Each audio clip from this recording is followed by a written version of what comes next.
And who are those ladies na our sponsor? Please occupy your space po para komportable po ang ating grupo. Thank you.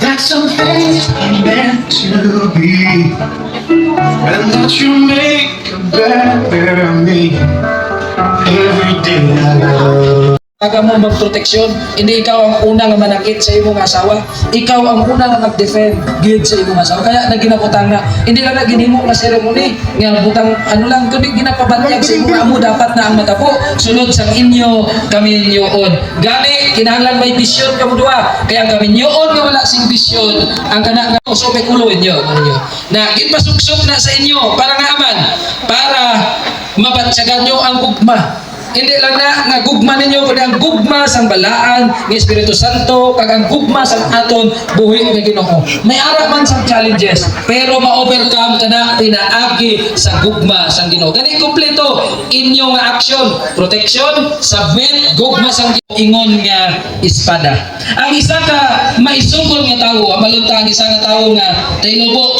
no? Isog nga tawo. Kay wala man siya sang sword. Gani ang pulong sa Ginoo ginambal diri ginhatag para nga mahimong espada. Nga man, amo ning inyo gamit batok sa mga butang nga maguba sa inyo kami niyoon.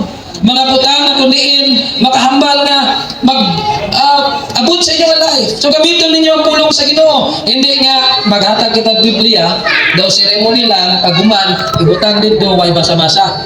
Hindi basaha ang pulong sa Ginoo. Hindi taga pwede hatagan sa bisan ano nga libro. Kung gusto mo mahimong kami niyoon, hatagan ta kamo sa pulong sa Ginoo. Kaya ang pulong sa Ginoo, pulong na makabulig sa inyo hasta sa wala sing katapusan. Gani ihatag ko kini sa inyo, hopefully no, nga kani inyo nga gamiton sa inyo kinabuhi. Lalaki ang una, uyatan din sa babae yan.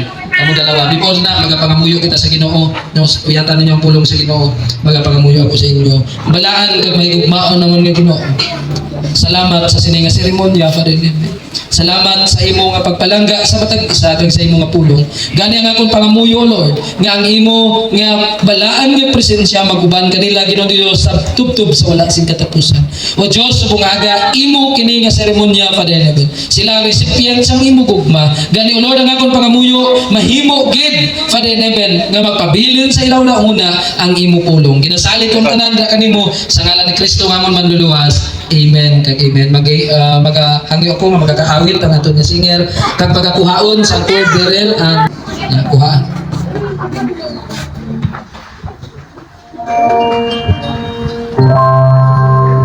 Covers PH.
Pero sa inyo kami niyo unsubong may mo naman kamo nga isa.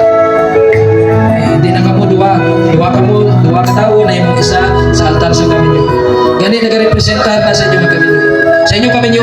challenges kaya magkaroon naman sa light ang mga kandol.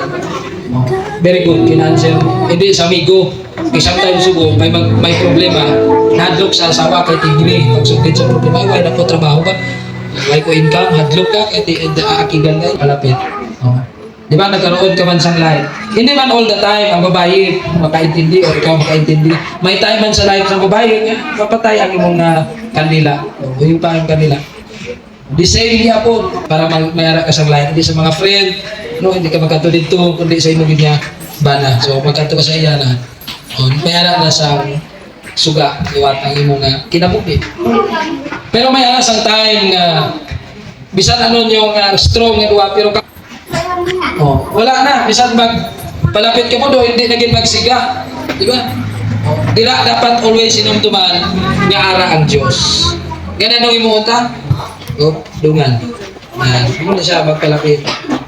Yun yung tayo. Ibig sabihin, may ara sang hope dira sa Ginoo. Bisan ano pa ka pigado ang kinabuhi kung magpalapit sa Ginoo, ang Ginoo maghatag sa inyo sang suga sa inyong kaminyoon. Ang Ginoo magapakamayo sa inyo, pwede nyo na hindi na pagpatya. Makahimot na kamo sa pagbalik. No? Samtang kakanta ang atong nga singer, karon pagasilyuhan ang inyong kaminyoon. Ari diri ang inyong marriage certificate.